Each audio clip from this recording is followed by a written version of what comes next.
तालुका सोडून जिल्ह्याच्या ठिकाणी गेला ना कॉलेजला, आई वडिलांना वाटतं मुलगा तिकडे शिकतोय, कसा शिकत असेल, काय करत असेल, चिंता लागून जाते.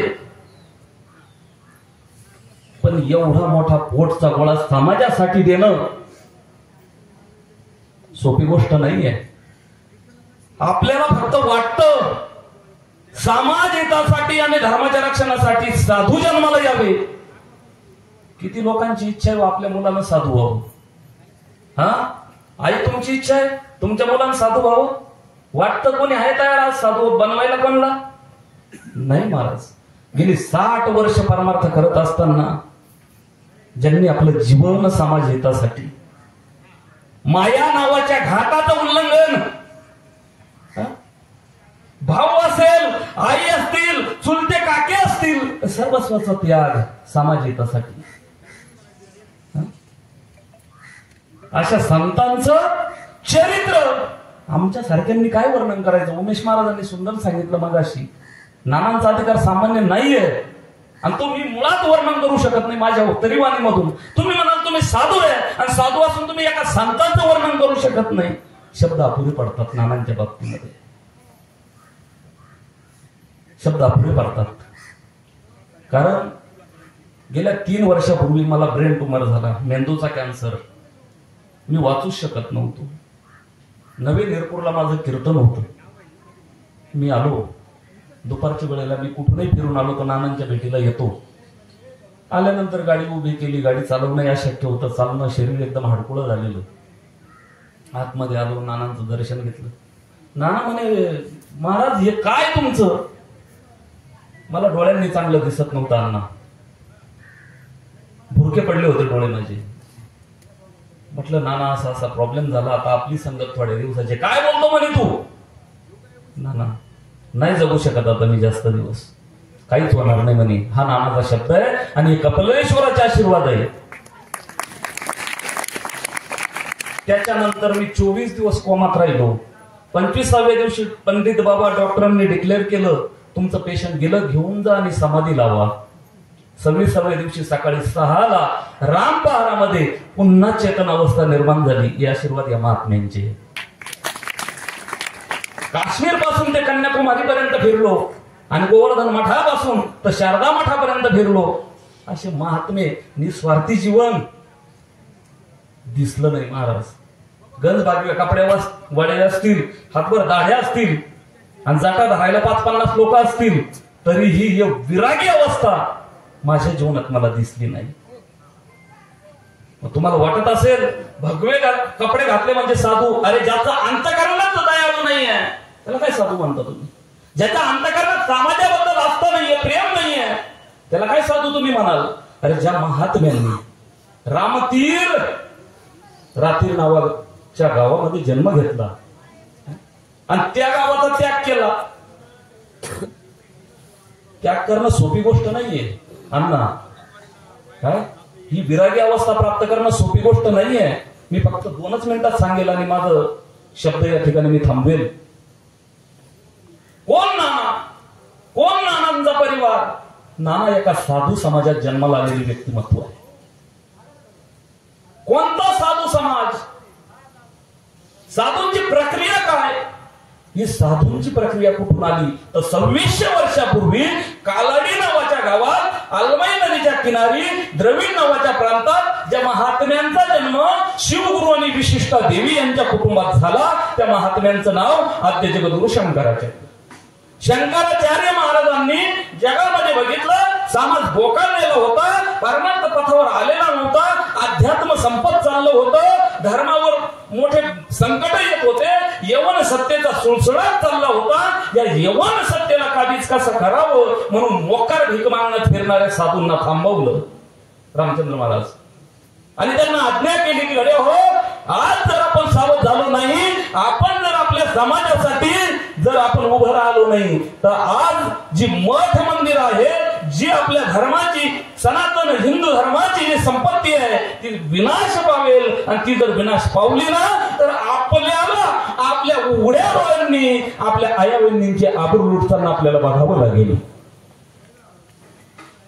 त्यावेळेला जगद्गुरु शंकराचार्य महाराजांचे शब्द त्या काळात भीक मागणाऱ्या, भिक्षाटन करणाऱ्या महात्म्यांनी ऐकलं, त्यांच्या चरणावरती नतमस्तक झाले आणि ती आज्ञा शीर्षबंद मानली.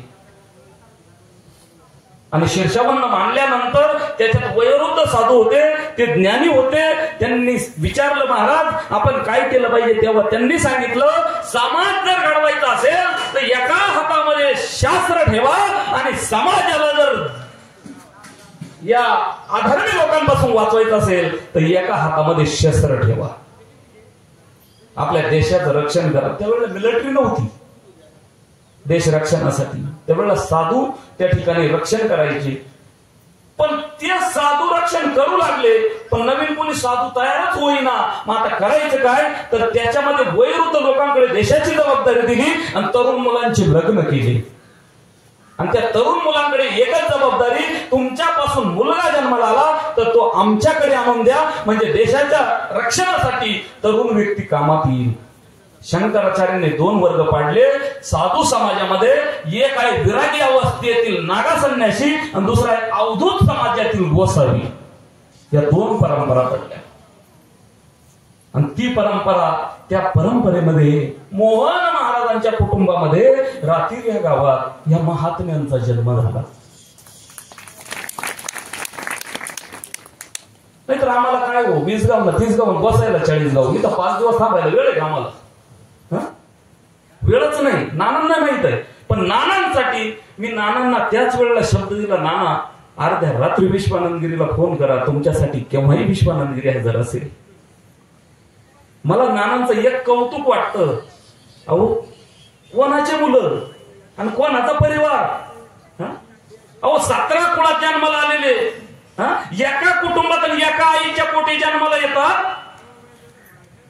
त्यांचे विचार एक नसतात, पण या अनेक बुद्धीचे, अनेक विचाराचे सर्वांना एकत्र घेऊन बसवतात. एवढं सामर्थ्य आणि एवढी ताकद महाराज फक्त या महात्म्यांमध्ये. आणि अशाच महात्म्यांचा मी म्हणतो अमृत महोत्सव होतो, अशाच महात्म्यांचा सुवर्ण महोत्सव होतो, अशाच महात्म्यांचा त्या ठिकाणी काय होतो, शताब्दी महोत्सव होतो. नाही तर लागल तेवढे येतात आणि लागल तेवढे जातात. त्यागी किती असावा माणूस, प्रपंच बाबतीत किती त्यागी असावा. एक उदाहरण सांगतो मी तुम्हाला. परमपूज्य संत श्री डेबूजी महाराज, ज्यांना आपण गाडगे बाबा म्हणायचो, डाभा नावाचं गाव आहे सोयगाव तालुक्यामध्ये, संभाजीनगर जिल्ह्यात, सावळत बाऱ्याजवळ. त्या गावात महाराजांचं कीर्तन चाललं. किती त्याग असावा प्रपंचाच्या बाबतीत. कीर्तन चाललं आणि पाठीमागून एक व्यक्ती आली, म्हणे बाबा कीर्तन थांबवा. म्हणे काय? अहो वाणी दिलं एकच मुलगा आहे तुमचा. मग सर्पदंशानं गतप्राण झाला. त्यानं यह लोकाची यात्रा संपवली आणि परलोकाला तो निघालेला आहे. बर मग वारला? म्हटले हो. अरे किती गेले कोट्यानं कटी आणि काय रडू एकासाठी. हे वाक्य फक्त महात्माच बोलू शकतो बरं का. काय वजन म्हटले, गोपाला गोपाला देवकी नंदन गोपाला. तेच महात्मे माया घाटात उल्लंघन करू शकतात. तेच महात्मे समाज हितासाठी जीवन जगू शकतात. तेच महात्मे संस्कारित जीवन जगतात आणि समाजासाठी काहीतरी आदर्श ठेवून जातात. निळा म्हणे ब्रह्मेशाना आणि पाहुणे लावेल निशाणा. जी शेवटची स्टेप आहे समाज हिताची, ते सूत्र त्यांच्या हातात आलेलं आहे. आणि ते सूत्र आमच्या नानांकडे आहे. उमेश महाराजही सुंदर बोलले, मंगेश महाराजही बोलले नाही का. हा जयराम महाराज, नानांनी तर साधू जीवन जगलं, पण नानांच्या पाठीमागे साधक जीवन. हरिभक्ती परायण परमपूजनीय पंडितजी महाराज जगदाळे. का त्यांना कोणी पत्नी दिली नसती का? त्यांचाही विवाह झाला नसता का? त्यांचंही लग्न झालं नसतं का? पण नाही, आपल्याही गुरुच्या पावलावर पाऊल ठेवून आपणही जीवन जगलं पाहिजे हा हेतू डोळ्यासमोर ठेवून कुठं तो पैठण चालू का? कुठं संभाजीनगर जिल्हा?